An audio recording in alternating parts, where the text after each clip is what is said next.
मधु जी हमेशा की तरह अखबार पढ़ रही थी और रीवा रसोई का काम निपटा रही थी क्योंकि उसे जल्दी ही काम पर जाना था।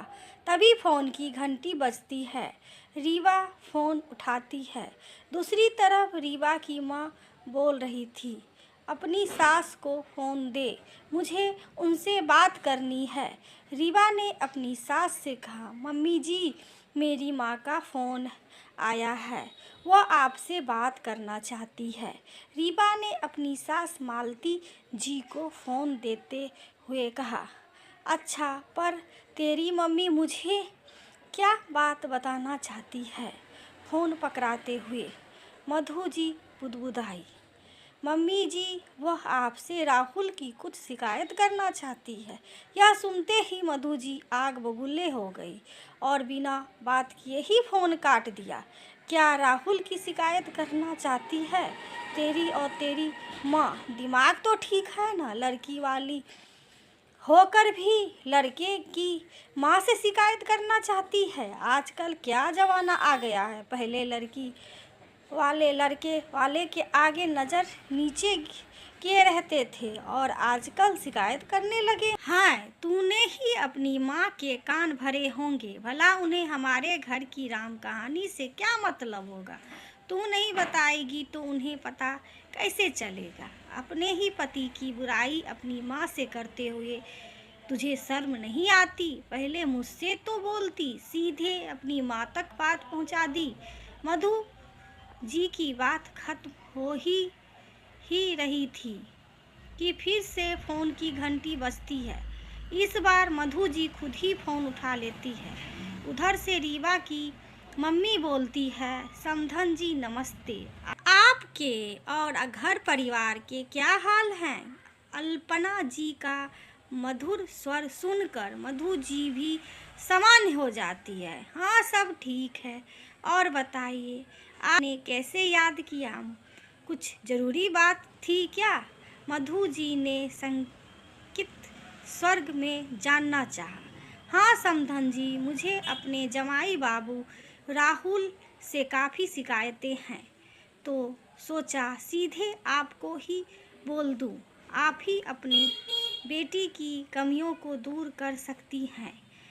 अल्पना जी ने संयमित होकर कहा। इधर अब मधु जी का स्वर्ग थोड़ा सा तेज हो गया था।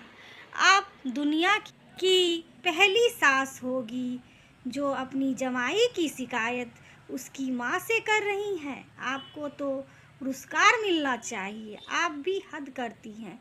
आप लड़के वाले हैं और अपनी मर्जी से अपने हिसाब से रहेंगे और बहू को रखेंगे। भला शिकायत करने वाली आप कौन होती हैं? आप अपने रिश्ते की मर्यादा में रहिए तो अच्छा रहेगा, वरना मेरे बेटे के लिए हजारों लड़कियां आज भी लाइन में खड़ी हैं। शाम तक आपकी बेटी को वापस भिजवा देंगे।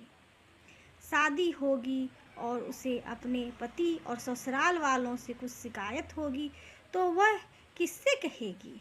समधन जी, अब पुराना जमाना लद गया है। बेटी दी है तो उसकी खुशी की जिम्मेवारी भी हमारी है। बेटी को कोई तकलीफ होगी, शिकायत तो होगी, तो आप हम मायके वाले उसका पूरा साथ देंगे। यह नहीं है कि तेरे घर तू जाने यह क्या कर पल्ला नहीं झाड़ लेंगे। बेटी जिगर का टुकड़ा होती है और वह जीवन भर खुश रहे। हर माँ की यही चाहेगी। जब सास बहू की शिकायत मायके वालों से करती है तो बेटी की माँ जमाई की शिकायत उसकी माँ से क्यों नहीं कर सकती? आजकल बराबरी का ज़माना है। बेटी भी किसी मामले में बेटे से कम नहीं है। यह सुनकर मधु जी की बोलती बंद हो गई, क्योंकि आज उनके समधन अल्पना जी ने जो भी कहा कुछ गलत नहीं कहा। अभी 2 महीने पहले ही राहुल और रीवा की शादी हुई थी। दरअसल राहुल अभी शादी नहीं करना चाहता था और मधु जी राहुल की शादी करके जल्दी ही से फ्री होना चाहती थी। उनका मानना था कि बहू आए और घर संभाल ले, पर राहुल के लिए जो रिश्ता आया वह रीवा का था। रीवा एक प्राइवेट कंपनी में काम करती थी और घर वालों को राहुल पसंद आ गया था। राहुल की एक छोटी बहन है जो अभी कॉलेज में ही पढ़ रही थी। राहुल ने मधु जी के कहने पर शादी तो कर ली थी, पर वे अपनी पत्नी के प्रति कोई जिम्मेवारी नहीं निभा रहा था। वे ही पहले की तरह दोस्तों के साथ देर रात तक बाहर रहना और उनके साथ ही बाहर घूमने चले जाना। रीवा दिन भर काम करती और रात को राहुल का इंतज़ार करती, पर राहुल देर से आता और सो जाता था।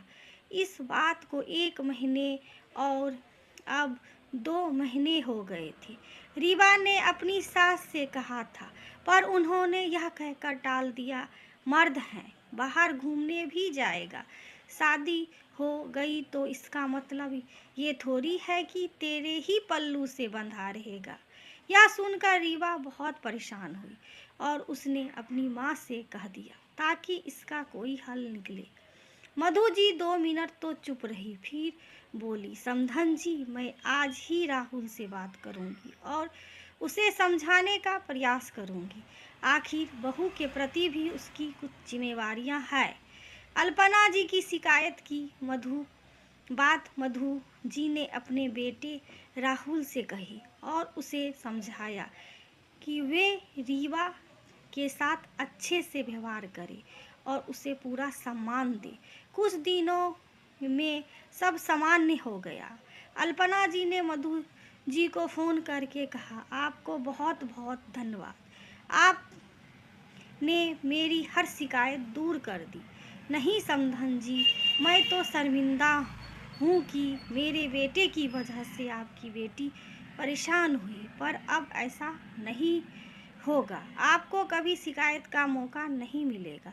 और दोनों समधन आपस में खुशी से बात करने लगी।